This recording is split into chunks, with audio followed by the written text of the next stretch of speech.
سورہ منافقون کی آیت نمبر 2 ہے۔ اللہ پاک فرما رہے ہیں اتخذوا ایمانہم، انہوں نے بنا لیا ہے اپنی قسموں کو جنتن آڑ، فصدوا بس وہ روکتے ہیں عن سبیل اللہ اللہ تعالیٰ کی راہ سے، انہم بے شک ساء بہت برا ہے ما کانوا یعملون جو وہ کر رہے ہیں۔ آیت مبارکہ میں اتخذوا کا لفظ آیا ہے۔ اتخاذ لفظ جو ہے یہ اتخاذ سے ہے۔ اتخاذ کا مطلب ہوتا ہے کسی چیز کو اپنی سوچ بنا لینا، اپنا نظریہ بنا لینا، اپنا رویہ بنا لینا۔ تو گویا کہ ان لوگوں نے اپنی سوچ یا اپنا نظریہ، اپنا رویہ بنا لیا ہے کس چیز کو؟ ایمانہم، اپنی قسموں کو۔ ایمان کا لفظ جو ہے یمین سے ہے۔ یمین جو ہے وہ ہاتھ کو کہا جاتا ہے۔ پہلے وقتوں میں بھی ایسا ہوتا تھا کہ معاہدوں کے لیے ہاتھ کو استعمال کیا جاتا تھا۔ آج بھی ہم یہ دیکھتے ہیں کہ جب حلف لیا جاتا ہے تو ہاتھ اٹھا کے حلف لیا جاتا ہے، یا کوئی ایگریمنٹ جب سائن ہوتا ہے تو پھر ہینڈ شیک کر کے جو ہے وہ اس معاملے کو ڈن کیا جاتا ہے۔ تو یہاں پہ ایمان کا لفظ جو ہے وہ ان کی قسموں کے لیے آ رہا ہے کہ ان لوگوں نے بنا لیا ہے اپنی قسموں کو، یعنی کہ اپنی عادت بنا لی ہے۔ اور پھر کیا بنا لیا ہے؟ جنتن بنا لیا ہے۔ جنہ کا لفظ جو ہے وہ جنہ سے ہے، اور جنہ کا مطلب ہوتا ہے کسی چیز کو ڈھانپ لینا،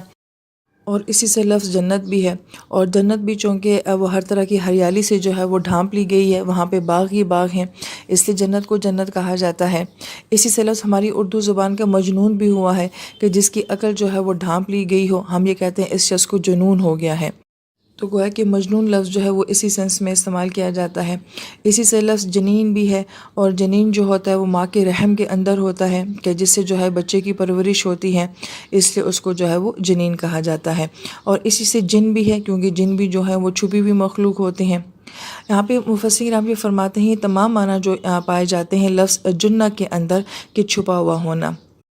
اب یہاں پہ یہ لفظ جو ہے وہ قسموں کے لیے استعمال ہوا ہے، جبکہ عربی زبان میں کسی چیز کو آڑ بنانے کے لیے، ڈیفنس بنانے کے لیے جو ہے وہ درع کا لفظ بھی استعمال ہوا ہے، جو کہ آج کی ہماری زبان میں جس کو شیلڈ بھی کہا جاتا ہے، مگر یہاں پہ وہ لفظ استعمال نہیں کیا گیا، بلکہ جنہ کا لفظ استعمال کیا گیا ہے، کیونکہ یہ لوگ اپنی قسموں کے پیچھے اپنی شخصیت کو چھپانے کی کوشش کرتے ہیں، اپنی مکاریوں کو جو ہے وہ چھپانے کی کوشش کرتے ہیں۔ منافق بندے کے لیے قسم اٹھانا کوئی مسئلہ ہوتا ہی نہیں ہے،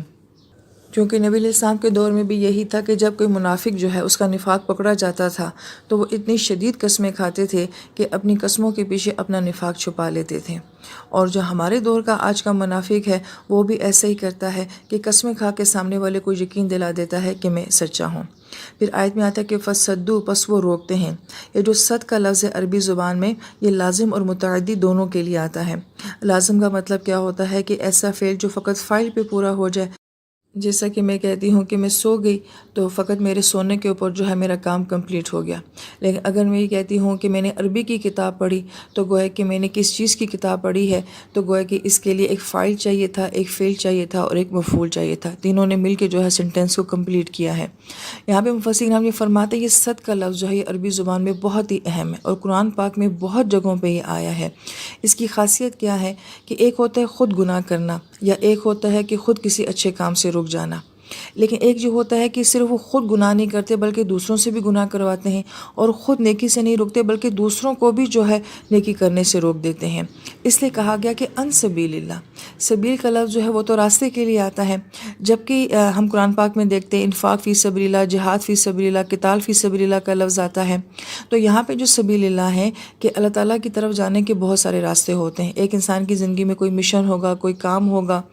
ایک تو مفسرین کرام یہ فرماتے ہیں کہ وہ ان کے کام میں، ان کی سٹرگل میں، ان کے مشن میں جو ہے وہ شامل ہو جائیں گے، لیکن اس سے ان کا مقصد جو ہوگا وہ ان کے مشن کو سپورٹ کرنا نہیں ہوگا، بلکہ جب جہاں جدھر جیسے موقع ملے اس کے راستے میں رکاوٹ ڈالنا جو ہے وہ ان کا مقصد ہوگا۔ جیسے کہ عبداللہ بن ابی منافق نبی علیہ السلام کے ساتھ ساتھ ہوتا تھا، مگر اس کو جب جہاں جس وقت چانس ملتا تھا وہ مسلمانوں کو لازماً کوئی نہ کوئی نقصان پہنچاتا تھا۔ تو گویا کہ یہ سبیل اللہ میں آ جاتے ہیں، یہ انہی راستوں پہ چلنا شروع کر دیتے ہیں جن میں ایک بامقصد انسان چل رہا ہوتا ہے صرف رکاوٹ کی خاطر۔ اس کی مثال ہم اپنی گھریلو سطح کے اوپر بھی لے سکتے ہیں کہ اگر ایک انسان جو ہے وہ دین کا کام کرتا ہے، مثلا آپ بہنیں جو ہیں وہ قرآن سیکھ رہی ہیں، تو آپ کو یہ کہا جائے کہ اس عمر میں سیکھنے کی کیا ضرورت ہے، آپ کا گھر جو ہے وہ آپ کی پرائرٹی ہے، آپ کے بچے جو ہیں وہ آپ کی پرائرٹی ہیں، اور پھر آپ کے لیے مختلف قسم کی مشکلات جو ہے وہ کھڑی کر دی جائیں۔ یا ایک بہن ایسی ہے جو کہ گھر سے باہر نکلتی ہے دین کی خدمت کے لیے، اس کے لیے گھر میں پیچھے جو ہے وہ ایسا ماحول بنا دیا جائے جو کہ اس کے راستے کی رکاوٹ بن جائے گا، لہٰذا وہ خود تو نہیں آئیں گے لیکن وہ دوسرے دوسرے کو بھی اس کے کام سے جو ہے وہ روک دیں گے۔ یہ نفاق جو ہے ہم صرف اس کو عبداللہ بن ابی کی سینس میں نہیں دیکھ سکتے کہ وہ مدینے میں کیا کر رہا تھا، بلکہ ہمیں یہ دیکھنا چاہیے کہ ہم لوگ اپنے گھروں میں جو ہے وہ کس طرح سے نفاق کرتے ہیں، کسی کو اس کے کام سے کیسے روک دیتے ہیں، یا کسی کے کام کے لیے ہم اس میں کیسے رکاوٹیں جو ہیں وہ پیدا کرنا شروع کر دیتے ہیں۔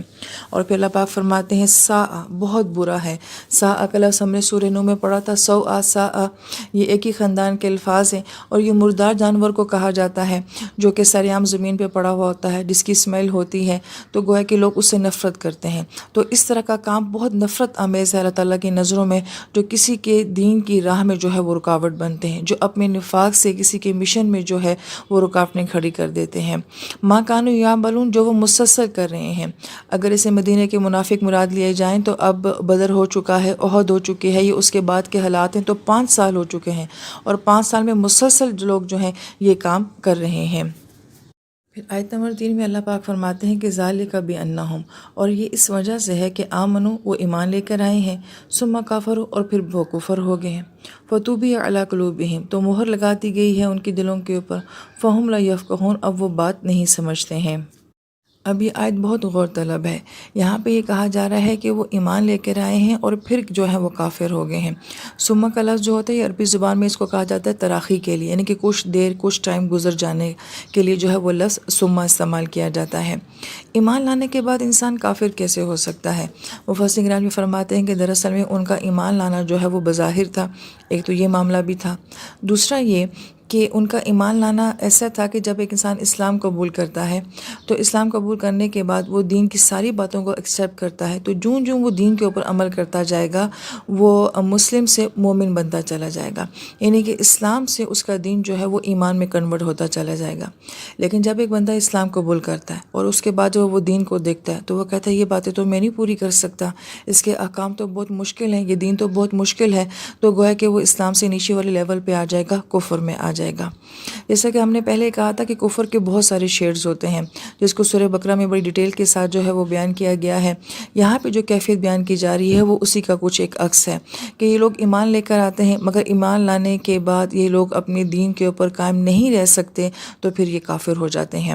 بعض مفسرین کرام یہ فرماتے ہیں کہ یہ ہوتے ہی شروع سے کافر ہیں، ایکچولی انہوں نے دل سے ایمان قبول ہی نہیں کیا ہوتا ہے، بس فرق یہ ہوتا ہے کہ کافر جو ہوتا ہے وہ زبان اور عمل دونوں سے انکار کر رہا ہوتا ہے، منافق جو ہوتا ہے وہ زبان اور عمل دونوں سے یہ ثابت کرنے کی کوشش کرتا ہے کہ میں مسلمان ہوں۔ لیکن بہت غور طلب بات یہ ہے کہ بہرحال یہاں پہ ایمان کا لفظ ہے اور اس کے بعد کفر کا لفظ ہے، تو گویا کہ ایک انسان ایمان لانے کے بعد بھی دوبارہ کفر میں جا سکتا ہے اگر اس کے اندر نفاق والی آتیں موجود ہوں گی۔ الحمدللہ ہم اپنے آپ کو مسلمان کہتے ہیں، ایمان والا کہتے ہیں، لیکن اگر ہم نے اپنے اسلام کو امپروو نہ کیا اور اپنے دین کو جو ہے وہ صحیح راستوں پہ نہ چلایا تو کہیں ہمارا اسلام بھی خدا نخواستہ جو ہے وہ کفر کی طرف مائل نہ ہو جائے۔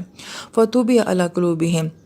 تو جن لوگوں کی ایسی کنڈیشن ہوتی ہے ان کے دلوں کے اوپر مہر لگا دی جاتی ہے۔ سورہ بقرہ میں ختمہ کا لفظ آتا ہے اور یہاں پہ طبیعہ کا لفظ آتا ہے۔ طبع کا مطلب ہوتا ہے کہ کسی چیز کا بالکل اینڈ تک بھر جانا، جب کوئی بوتل، کوئی برتن بالکل اوپر تک، کارنر تک بھر جائے تو اس کو طبع کہا جاتا ہے۔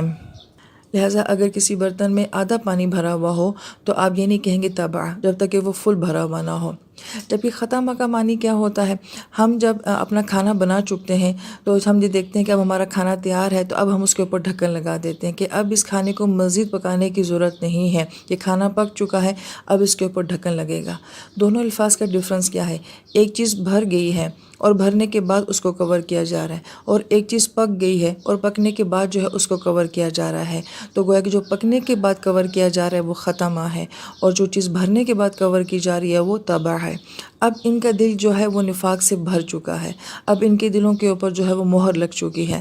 پھر اللہ پاک فرماتے ہیں کہ لا یفقہون، بس یہ وہ ہیں کہ جو کہ بات کو سمجھ نہیں رہے ہیں۔ یفقہون کا لفظ جو ہے وہ فقیہ سے ہے، اور فقیہ وہ ہوتا ہے کہ جو کسی بات کی گہرائی کو جانتا ہے، جو کسی بات کے بیک گراؤنڈ کو اچھی طریقے سے سمجھ رکھتا ہو یا کسی معاملے میں گہری سمجھ رکھتا ہو، اس کو فقیہ کہا جاتا ہے۔ تو منافق کی اصل یہ ہوتی ہے کہ ان کے اندر گہرائی نہیں ہوتی، یہ کسی معاملے کی اور کسی بات کی گہرائی تک نہیں پہنچ پاتے، ان کی بڑی سطحی سی سوچ ہوتی ہے۔ لہٰذا مفسرین کرام یہ فرماتے ہیں کہ جب نبی علیہ السلام احد کی جنگ لڑ رہے تھے تھے تو یہ منافقین نبی علیہ السلام کے بارے میں کہتے ہیں کہ لگتا ہے کہ نبی اپنے اقتدار کے لیے یا اپنی سیاست کے لیے یا پیسے کے لیے جو ہے یہ ساری جنگ لڑ رہے ہیں، لہٰذا انہیں سمجھ ہی نہیں آ رہی کہ نبی علیہ السلام کسی مقصد کے لیے لڑ رہے ہیں۔ وہ اس ساری قربانیوں کو، ان ساری ہجرتوں کو، ان ساری شہادتوں کو کیا سمجھ رہے ہیں؟ یہ محض سیاست اور اقتدار کے لیے سب کچھ ہو رہا ہے۔ لہٰذا فقی انسان جو ہوتا ہے وہ معاملے کی گہرائی تک نہیں جا سکتا ہے، وہ گہری سوچ والا نہیں ہوتا ہے، سطحی چیزوں کو دیکھتا ہے اور سطحی نگاہ سے دیکھتا ہے۔ اس بات کو اگر ہم اپنی شخصیتوں کے اوپر بھی رکھ کر دیکھیں کہ ہم اپنے گھر کے حالات میں، اپنے اداروں میں جو ہے ہم ہر معاملے کو بڑا سطحی دیکھتے ہیں، جو ہمیں سامنے نظر آتا ہے ہم اس کے پیچھے کو جاننے کی کوشش نہیں کرتے، معاملے کی گہرائی کو جو ہے وہ جاننے کی کوشش نہیں کرتے۔ لہٰذا منافق جو ہوتا ہے وہ فقی نہیں ہوتا، وہ گہری سوچ والا نہیں ہوتا۔